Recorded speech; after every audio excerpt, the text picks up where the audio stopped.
শঙ্খচূড়কে কেউ বধ করতে পারবে না, শঙ্খচূড়কে কেউ বধ করতে পারবে না। আর এই কথাটা জানতো শঙ্খচূড়। তার শঙ্খচূড়ের বাবা তার এই আক্রমণ আস্তে আস্তে সবার প্রতি বেড়ে গেল। এই শঙ্খচূড় সবার প্রতি আক্রমণ শুরু করতে করতে শেষ পর্যায়ে এমনই কি পৌঁছালো বাবা, ওই দেবতাদের প্রতি আক্রমণ শুরু করে দিল শঙ্খচূড়। তিনি জানতো মা যে তার স্ত্রী তুলসী কখনো অসতী হবে না, আর অসতী যদি না হয় মা, ওই দেবতাদের সাধ্যও হবে না এই শঙ্খচূড়কে বধ করা। তাই আস্তে আস্তে শঙ্খচূড় দেবতাদের প্রতি বাবা আক্রমণ শুরু করে দিলেন। সকল দেবতারা ভয় পেয়ে একেবারে বাবা ব্রহ্মার কাছে ছুটে এসে বলছে, হে ব্রহ্মা, ওই শঙ্খচূড়ের হাত থেকে আমরা কেমন ভাবে উদ্ধার হব? তুমি একমাত্র আমাদের রক্ষা করতে পারো, একমাত্র বিপদের দিনে তুমি রক্ষা করো। ব্রহ্মা বলেছিল, সে তো জানতো বাবা যে শঙ্খচূড়কে কেউ বধ করতে পারবে না, যদি কেউ পারে তাহলে একজনই পারতে, সে কে? মহাবিষ্ণু। ব্রহ্মা, বিষ্ণু, মহেশ্বর, এই তিনজনের মধ্যে বাবা বলছে একজনই রক্ষা করতে পারে আমাদের সকলকে, কে? সে হলো মহাবিষ্ণু। আমি পারবো না, চলো সবাই মিলে আমরা বিষ্ণু দেবের কাছে যাই। সবাই মিলে যখন বিষ্ণুর কাছে গেলেন, হে বিষ্ণুদেব, আজকে ওই শঙ্খচূড়ের যে এত আক্রমণ, এত দুষ্টু, সে ধীরে ধীরে আমাদের এই সর্বরাজ্যে হানা দিয়েছে, এই দেবতাদের প্রতি আক্রমণ শুরু করেছে। যেমন করেই পারেন আমাদের ওই শঙ্খচূড়ের হাত থেকে রক্ষা করুন। বিষ্ণু বলেছিল, আমি কেমন করে তোমাদের রক্ষা করব? প্রভু, একমাত্র তুমি আমাদের রক্ষা করতে পারো। যখন ওই শঙ্খচূড় আমার ভগবান কি করলেন দেখুন, শঙ্খচূড় যখন দেবতাদের সঙ্গে যুদ্ধ ঘোষণা করলেন, যুদ্ধ করছেন, এমন সুযোগ নিলেন আমার ভগবান। যখন শঙ্খচূড় দেবতাদের সঙ্গে যুদ্ধ করছেন, আর সেই সময় বিষ্ণু কি করলেন? শঙ্খচূড়ের রূপ ধারণ করলেন। আর শঙ্খচূড়ের রূপ ধারণ করে একেবারে তুলসীর কাছে গিয়ে বলছে, তুলসী, আজ আমি বড় ক্লান্ত তুলসী, আজ তুমি আমার সেবার আয়োজন করো। সেবা, যেই না স্বামী স্ত্রীর কাছে সেবা চাইছে বাবা, তুলসী জানতো না যে এটা তার স্বামী নয়, স্বামীর রূপ ধরে ভগবান এসেছে বাবা। ওই সতী তুলসী কি করলেন? নিজ স্বামী মনে করে ওই ভগবান রূপী শঙ্খচূড়কে বাবা নিয়ে গেলেন তার পালঙ্কে। ধীরে ধীরে যেই না লিপ্ত হলেন, আলিঙ্গন হলেন, এদিকে ভোলানাথের ত্রিশূল ছুঁড়ে একেবারে নিহ আঘাত করলেন কাকে? ওই শঙ্খচূড়কে। আর ভোলানাথের ত্রিশূলের আঘাতে ওই শঙ্খচূড় মৃত্যু ঘটবা। যেই না মৃত্যু যন্ত্রণা চটপট করতে করতে আছাড় খেয়ে পড়েছে ভূমিতে। তুলসী,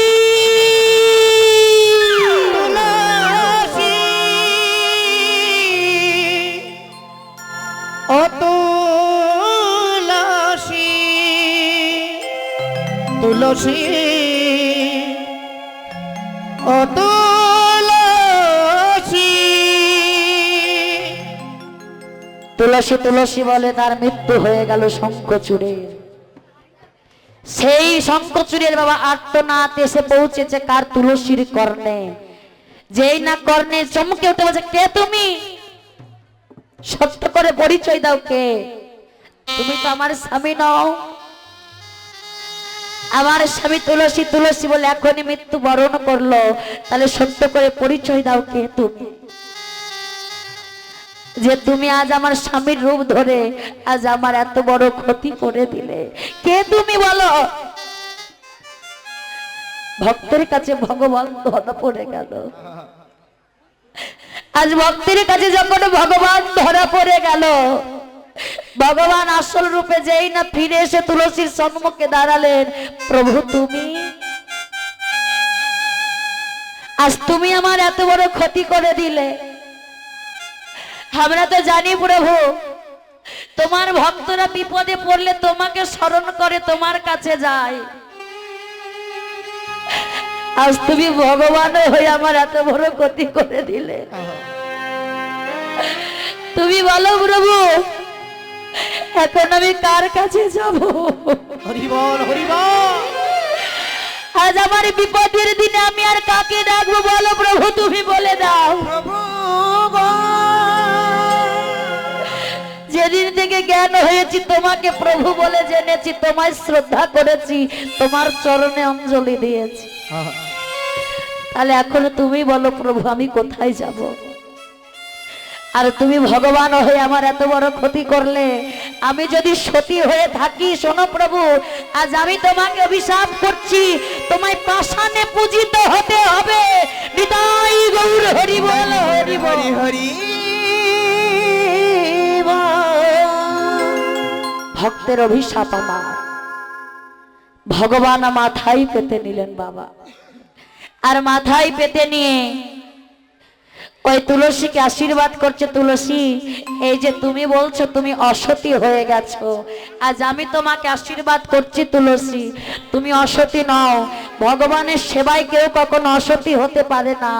আগত জন্মে তুমি তুলসী বৃক্ষ হয়ে জন্ম নেবে, যে তুলসী পত্র ছাড়া গোবিন্দ সেবা হবে না, যে তুলসী পত্র ছাড়া আমার ভগবানের সেবা হবে না, সেই তুলসী পত্র হয়ে তুমি জন্ম নেবে। নিতাই গৌর হরি বল, হরি। সেই তুলসী যখন আমার সেই পথ ধরে চলে যাচ্ছে বাবা, আজ রাধারানী তুলসীকে ডেকে কাছে বসিয়েছে। ও তুলসী, একবার জানা তুলসী, আমার পরানো বধূ সে কেমন আছে, একবার দেখে আই না। সেই যে বধূ আমার বসতে গেল, আর এই দেখ তুলসী, আমার বধূর কাছে যখন যাবি, আমার বধূ বড় চতুর, তাই একটু তুই সময় বুঝে যাস আমার বধূর কাছে।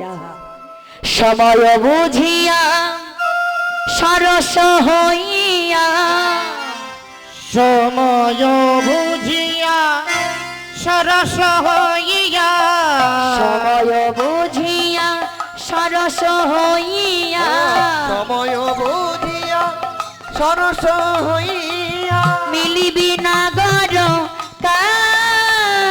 তুলসী সময় বুঝিয়া সরস হইয়া, মিলিবি না গর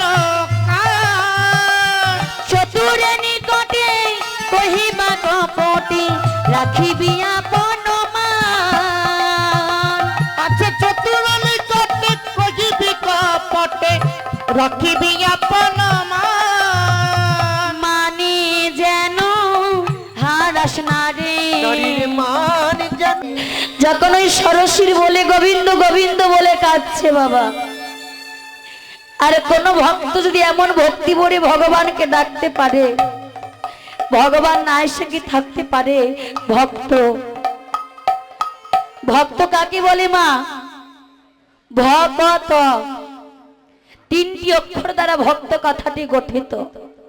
তাহলে ভক্ত কেমন হওয়া দরকার? দেখুন মায়েরা, আমরা ললাটে তিলক সেবা করে কণ্ঠে মোটা মোটা তুলসীর মালাকে পরে আমি যদি বলি আমি বড় ভক্ত হয়ে গেছি, হবে না বাবা। শুধু গলায় তুলসীর মালা পরলেই, ললাটে তিলক সেবা করলেই ভক্ত হওয়া যায় না। ভক্ত হতে গেলে আগে নিজের আচরণটাকে ঠিক করতে হয়। ভক্ত কাকে বলে? ভকত, এই তিনটি কথাই ভক্ত কথাটি গঠিত।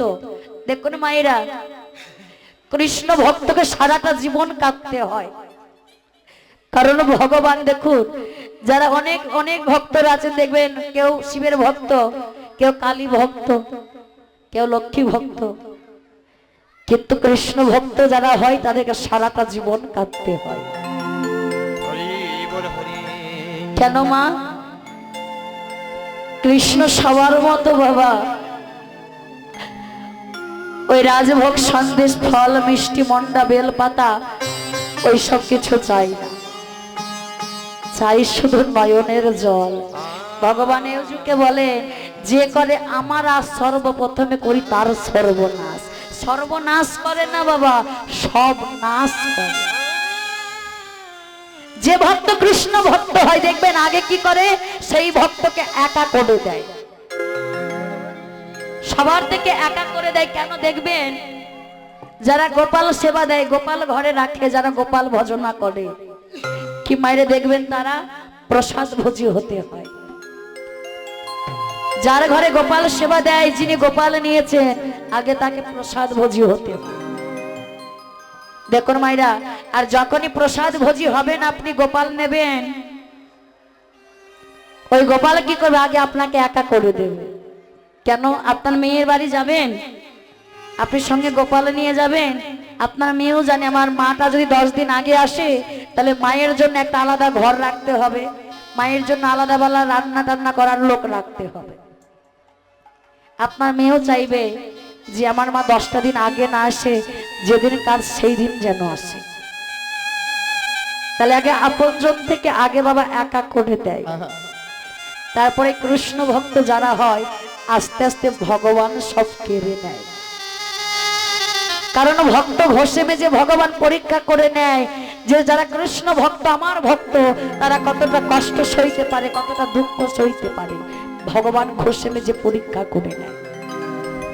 আজ তুলসী যখন নয়নের জলে কাঁদছেন, তুলসীর কান্না শুনে বাবা ভগবান আর দূরে থাকতে পারলেন না। যখন তুলসী গোবিন্দ গোবিন্দ বলে কাঁদছে, তুলসী দূর থেকে গোবিন্দকে দেখতে পেয়েছে, কিন্তু কৃষ্ণ দেখতে পেয়ে বাবা আগ বাড়িয়ে কথা বলতে পারছে না। কেন, ওই যে রাধারানী বলে দিয়েছিল, সকিরের নারী হয়ে নারীর মান হারাস না। কৃষ্ণ দেখেও কথা বলতে পারছে না বাবা। কি করবে, চরণে ছিল নূপুর, ওই তুলসী নূপুরের ধ্বনি করতে আজ গোবিন্দ কানে শুনেছে সেই নূপুরের ধ্বনি। আর নূপুরের ধ্বনি শুনে ওই গোবিন্দ ডাকছে, তুলসী তুলসী তুলসী, ও তুলসী তুলসী তুলসী তুলসী তুলসী বলে যত গোবিন্দ ডাকছে, তুলসী মনে মনে বলছে, গোবিন্দ আজ ডেকে দেখো,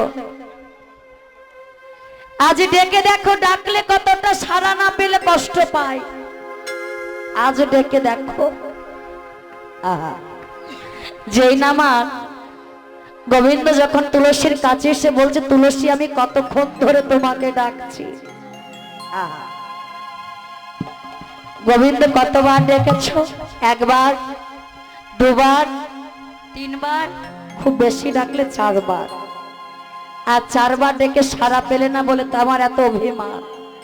ও গোবিন্দ, এই জগতে তোমার ভক্তরা কত কৃষ্ণ কৃষ্ণ বলে কাঁদে, কত কৃষ্ণ কৃষ্ণ বলে ডাকে, সত্য করে বলো তো তুমি কয়জনা ভক্তের ডাকে সাড়া দাও, কতজন ভক্তের ডাকে তুমি সাড়া দাও, আর সাড়া না পেয়ে তুমি এত কাঁদছো। গোবিন্দ বুঝতে পারলেন, বাবা তুলসী আমার ভুল হয়ে গেছে, আজ বুঝতে পারলাম কেউ যদি ডাকে আর ডাকে সাড়া না পেলে কতটা কষ্ট হয়। এই যে আপনাদের বাবা বাংলাদেশে সূর্য পূজার সময়, এই মধ্যাহ্ন লীলার সময় বাবা 2-3 ঘন্টা ভালো থাকে আসরটা, আর এই 3 ঘন্টা 2-2.5 ঘন্টা যখনই হয়ে যায়, তখন এই যে প্রসাদের আয়োজন হয়ে যায়, ভক্তবৃন্দ প্রসাদ পেতে গেলে বাবা দেখবেন আসর থেকে 1-2 করে উঠতে লাগলে আসরটা ভেঙে যায়। আর আসর যখন একবার ভেঙে যায় বাবা, আমরা কীর্তনীরা শত চেষ্টা করে সেই আসরটাকে আগের মতো জোড়া করতে পারি। তাই হরিব আসর, এই যে মহাপ্রসাদের আয়োজন করেছেন, আমি প্রসাদ সেবা করতে বারণ করব না, আপনারা প্রসাদ সেবা করুন, আপনাদের এদিককার নিয়ম যে মধ্যাহ্ন সময় প্রসাদ সেবা দেওয়া, কিন্তু আমাদের ভারতের বাবা এরকম নিয়ম নেই। প্রসাদ দেয় কখন, হরিনামের কোনো ক্ষতি হোক সেই সময় প্রসাদ দেবে না, যেটা কীর্তনী বাধা সৃষ্টি করে সেই সময় কীর্তনী বাধা দেয়, আমাদের প্রসাদ দেয়। আপনাদের যেমন পূর্ণার দিন প্রসাদ সেবা দেয়, মহন্ত বিদায় দিন আমাদের একদিনই দেয় বাবা, সেদিন শুধু মহাপ্রসাদ মহাপ্রভুকে নিবেদন করে, সকল গ্রামবাসীদের সেদিন প্রসাদের নিমন্ত্রণ থাকে। এই যে আপনাদের বাবা বেশি মহাপ্রভু প্রসাদের আয়োজন করেছেন, ভক্তের সেবার আয়োজন করেছেন, আপনারা সেবা করুন, তাতে কোনো অসুবিধা নেই, যেদিকে যেমন। হরি বল। তো এটা শুধু এই আসরটাই নয় মা, আমরা তো বাংলাদেশে কয়েক আসর গান করে যাচ্ছি, প্রত্যেকটা একই বাবা, 2-2.5 ঘন্টা ভালো লাগে গাইতে আমাদেরও, মানে ভক্তের ভাবটা থাকে। আর দেখবেন একবার যখন ভক্তের ভেতরে চঞ্চল ভাব চলে আসে, তখন আমরা শত চেষ্টা করি সেই ভাব আপনাদেরও আসবে না, আমরা শত চেষ্টা করি সেই ভাব আনতে পারি না। তাই আজ যখন তুলসীকে কাছে নিয়ে দেখিয়া তুলসী নাগর হইল সে যতন বসাইও কাছে, এ ধনী চাতুরি না করো চতুরি আমারও শপথি তোরে। তুলসী একবার বল না তুলসী, আমার প্রেমময়ী রাধারানী সে কেমন আছে? যারা এদিক ওদিক দাঁড়িয়ে আছেন তারা দূরে না থেকে সামনে হরিবাসর এসে বসুন। রাধে আজ কি করলেন তুলসী, ওই যে রাধারানী বা গোবিন্দের জন্য যে মালাটি গেঁথে এনেছিল, আর সেই মালাখানি একেবারে গোবিন্দের গলায় পরিয়ে দিয়েছে। তাম্বুল কপুর রাধারানীর হাতে দিয়েছিল, ওই তাম্বুল কপুর বধুর বদনে দিয়ে তুলসী মালাটা আবার খুলে নিল। বাবা গোবিন্দ বলছে, তুলসী তুমি মালাটা পরালেই বা কেন, আর খুলেই বা নিলে কেন? তুলসী বলছে, গোবিন্দ তোমার তো সকলই আছে, তোমার সকলই আছে, কিন্তু আমার রাধারানীর সে বড় কানা লেনে। ওই রাধারানীর যে তুমি ছাড়া তাহার কেহ নাই। ওই রাধার যদি কিছু আপন বলে কিছু থাকে সে হলো তুমি। তাই তোমার এই প্রসাদিত মালাকারি যদি আমার রাধারানী একবার বক্ষে ধরতে পারে, ক্ষণিকের জন্য সে একটু হলে সুখ অনুভব করবে। রাধারানী যখন আমার ওই তুলসীকে পাঠিয়েছে গোবিন্দের কাছে, একবারে গোবিন্দ দর্শন হবে বলে, ওই তুলসীর বদনে রাধা কথা শুনবে বলে, এদিকে যখন তুলসী আর ফিরে আসছে না, ওই রাধারানী মরমের সখী ললিতাকে জড়িয়ে ধরে বলছে, রে ললিতা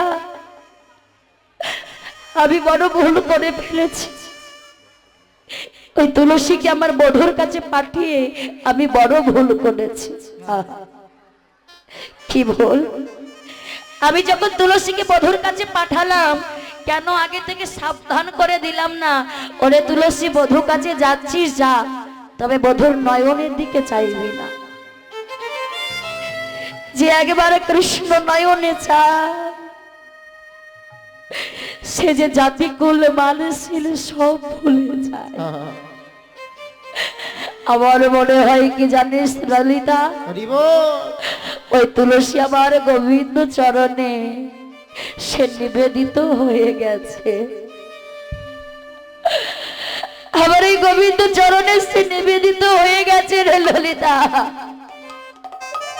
তাই তো তুলসী আর ফিরে আসছে না। এদিকে যখন তুলসী আমার গোবিন্দের গলা থেকে মালাটি খুলে নিয়ে চলে যাচ্ছে, গোবিন্দ বলছে, তুলসী তুলসী একবার বলে যাও, তুলসী আবার রাধা রানীর সঙ্গে কখন দেখা হবে একবার বলে যাও।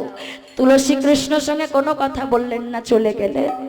এমন সময় সময় বুঝিয়া শেখর আসিয়া, সময় বুঝিয়া শেখর আসিয়া, সময় বুঝিয়া শেখর আসিয়া, সময়